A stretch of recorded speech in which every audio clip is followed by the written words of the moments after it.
Microsoft finally releases Windows Phone 7.5 Mango.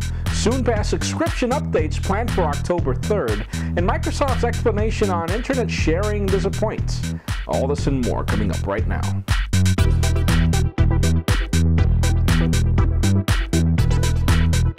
Hello everyone, I'm Jaime Rivera with Pocketnow.com and welcome to Windows Phone View, the show where we wrap up all this week's good and bad inside the world of Microsoft's Windows Phone platform. Let's start this week off with what's good. The big news are finally here. Microsoft has offered their Windows Phone 7.5 Mango update officially.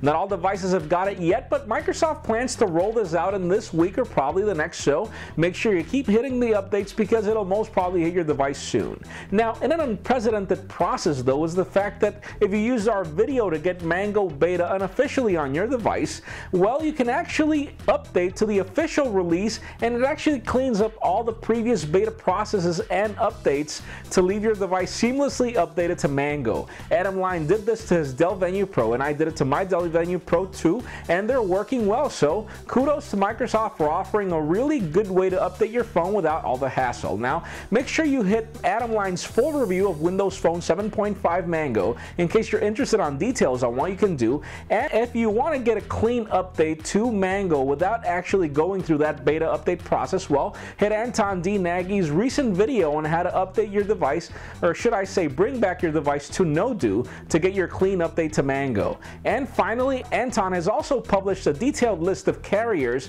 and how they're rolling the Mango update to your phone, so make sure you hit the article to see if your phone's listed.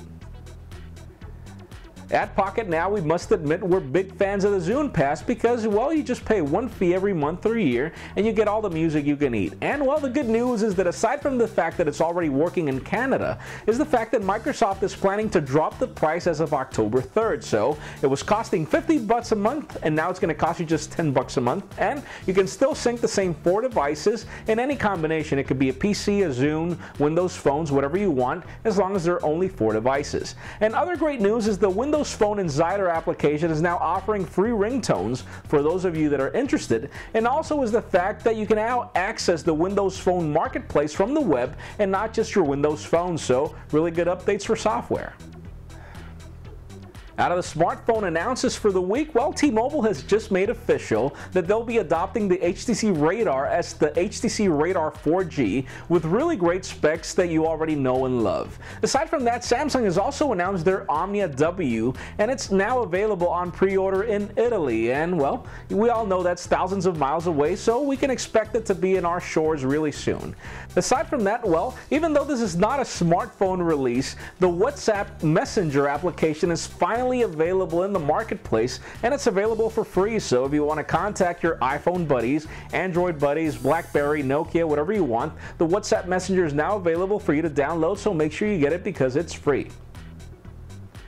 And, well, out of this week's rumors, buried deep within a Mango application promotion that Microsoft's offering currently, we find future Mango phones being listed. We first of all get the Nokia C-Ray we already know about. We get a Nokia Sabre, we get a Samsung Wembley, and a Samsung Yukon. Sadly, we only get the names for the moment, no real specs or a clear idea of when we're getting these Mango handsets, but it's really cool that we already got 4 different names of new Mango handsets coming, 2 from Nokia and 2 from Samsung.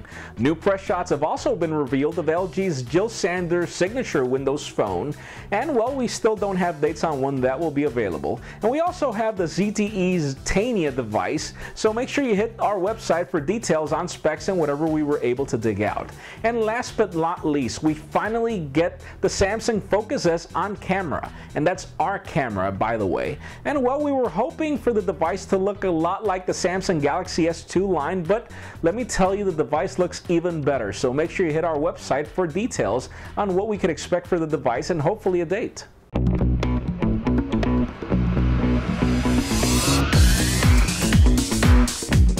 Alright, Alright, so that does it for What's Good. Let's continue on with What's Bad. Microsoft has already pointed out that the old, current generation of Windows Phone handsets that were not released with Mango initially are not getting internet sharing. Really sad news because there was a debate. Actually, Microsoft came on record stating that the devices were not capable because the radios would not allow for internet sharing to happen. And then comes Joe Belfiore on record to state no, the devices are capable of doing it as long as, well, the manufacturers are out there and considering the fact that they would need to offer new drivers for the radios, but that the devices are capable. So sadly, it seems that our current generation devices are not getting internet sharing. Really sad news for Microsoft because I really hate the fact that, well, it's only been a year ever since we've gotten these Windows phones, and now Microsoft is figuring out ways to get us to purchase new devices instead of honoring the old devices in the current Windows Phone strategy of allowing you to have a delightful device and not having to upgrade every year when you get 2-year contracts. Sad news for that. And well, another sad news, Microsoft is now mentioning that they'll allow the quality of handsets to be lowered for the next generation devices to be released in their current Japanese conference. Now, what we mean by lowering the quality is the fact that they're lowering the bar of what specifications need to be brought for devices. To give you an example, in the past it was required that the devices would not have anything less than a 5-megapixel camera, and the new standards will allow as little as a 3-megapixel camera. Other points have it that Microsoft was requiring devices to have at least 8 gigabytes of storage, and now they're requiring that devices have a minimum of 2 gigabytes.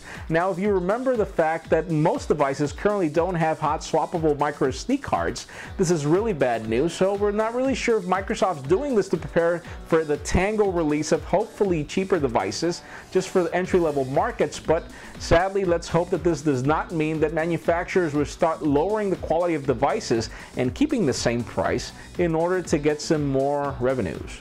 Sad news. That's it for today's show. Thank you very much for watching, and hey, if you're interested in working for Pocketnow.com and filming some really great quality videos, we're currently hiring, so make sure you send us your resume at jobs@pocketnow.com in case you're interested. And well, I'm Jaime Rivera. Thank you very much for watching. Remember to give us a thumbs up if you like what you saw. That's it for now.